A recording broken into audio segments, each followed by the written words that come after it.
Hello everyone, this is RJ Razor One, otherwise known as Ray Jackson, with another speed painting tutorial. This time I'm not going to work in black and white, I'm going to straight into color. I picked like a peachy type color for the background for the first layer, and then I start painting on that. I do start with my whites, and I slightly detail where the eyes are going to be, the nostrils, the nose, the lips. I shape the jawline and a little bit of shadow. I start picking my colors, color for the hair, for the skin tone, a little bit for the highlights, and a little bit of black. And I use a peach color, which is on top, which unfortunately is off the screen, but you can't really see. So here I did the hair, just giving it the shape to bring the face out so you can start to see what I'm doing. Right now I'm doing the eyebrows, the chest. I'm still using the 5 colors along with that base background. Now the background is a base background, so if I change that color on that bottom layer, it would change the color of my character, or the color of what I'm drawing, because it is a base color. If I drop that out, she'll be transparent. So it's key to keep in mind that that's the base color. So later on I end up collapsing it and cutting out the bulk of the other color, or erasing the color around her so that she stays that color, stays solid. Now I'm still defining, putting little highlights. I wanted the light to come in from a certain angle. So here I'm basically practicing ethnicity. This is an Asian person.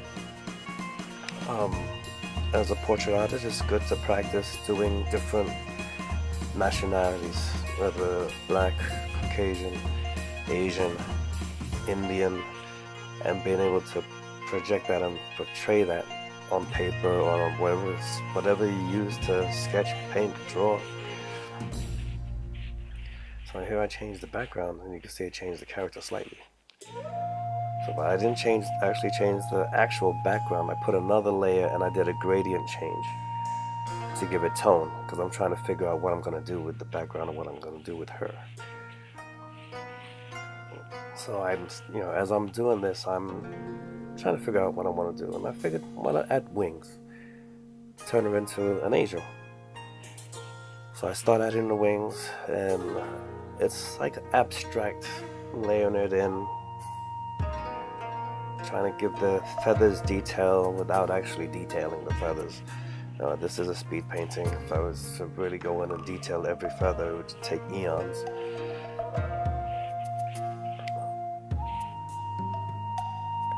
So here I'm doing like the bristles of the feather and the stems of the feather. I duplicated it, overlaid it, and put it behind her head on a separate layer. And I lightened it slightly so that it would appear darker. So one wing would appear in front of the other wing. So here I'm still playing with the colors and the chest, and I give her some sort of feather corset. The illusion of a feather corset, because not too many people want to see a nude angel. Then again, maybe they do. Yeah, I worked on the color of the lips and defined the lips. I still have to work on the nostrils and the eyes, to give it a slight glassy appearance. Keep it in mind the light source and the direction the light source is coming in from. I work on little strands of the hair and a little more detail, highlight the lips a little, make the lips pop.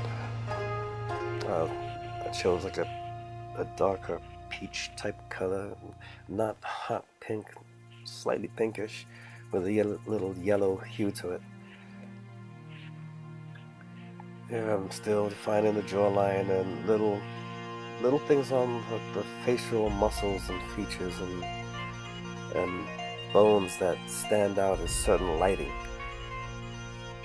especially at the corner of the eye on the left hand side.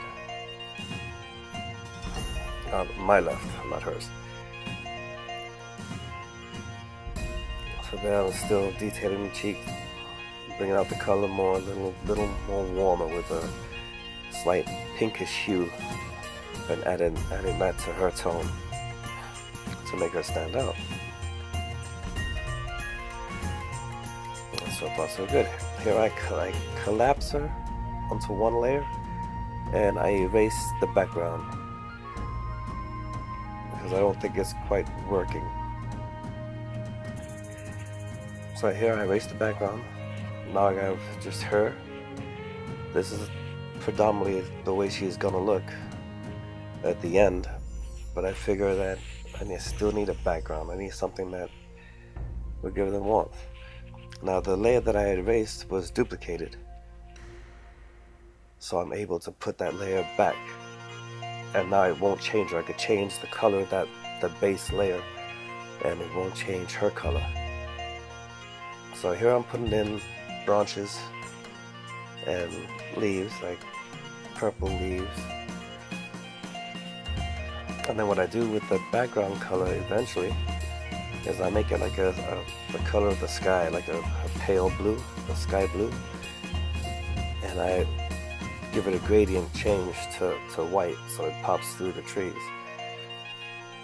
So here I'm doing certain leaves because I want the aspect to have, I want the image to look like she's in the foreground, the leaves in midground, and the other leaves that you can't really focus on will be in the background, along with the sky, even deeper.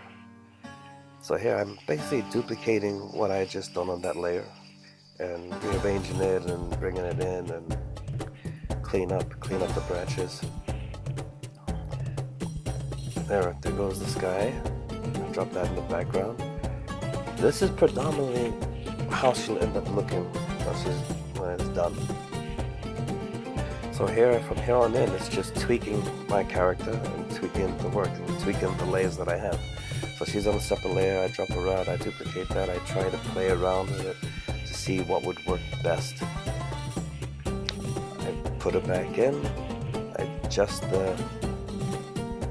the other layer that I want it to be faded, like in the distance. When you look at a tree, if you're in a forest and you look at a tree, you have a foreground, midground, and background. You can't really focus on the background. It's a little fuzzy, so I blurred that out. Here I'm giving her a headband just to make her hair and the top of her head pop out a little more. So it's some sort of floral background, but it's not really detailed. If I was to spend another 4 hours on this, it would really look, it would be a finished piece. So I give the flowers a little color. I tie in the colors, the purple along with the white. I didn't want to do the top purple because then it would blend into the background and the purple ones I have on the side of her head. So I figured I'd do it white so that'll stand out and that'll make her head stand out. That'll make her pop forward. Even though it's an illusion, it'll make her pop forward. So I eventually duplicate that layer and double up on the white band, the white flowers that are on the head. So here I'm tweaking the colors and the values, and I'm still playing with her, the shape of her shoulder, certain things I didn't quite like or looked a little off to me. I have to sharpen up her cheek, her eyes a little bit. Definitely have to sharpen up her nostrils a little bit more, her jaw. Here I'm working back on the hair again. Back to the eye. And I usually bounce around so that the whole piece finishes roughly at the same time. Now this was done straight in color. I didn't do the black and white and then add the color. This time I decided to do this tutorial just with the colors and show you that, you know, even with a color background and working in color, it's the same thing as black and white. It's just when you do the black and white and then add the color afterwards, it's a little faster to learn this. It seems easier, but it's basically the same thing. After a while it becomes the same thing. Now here it's just about finished. I'm just making the hair curl and a little bit curls here and there. I'm still tweaking the background and shaping her hair, shaping her jawline, but she's predominantly finished. So I just want to thank you all for tuning in and watching. Until next time, this is RJ Razor 1. I'll just let this play out. There goes the double band, and that's it.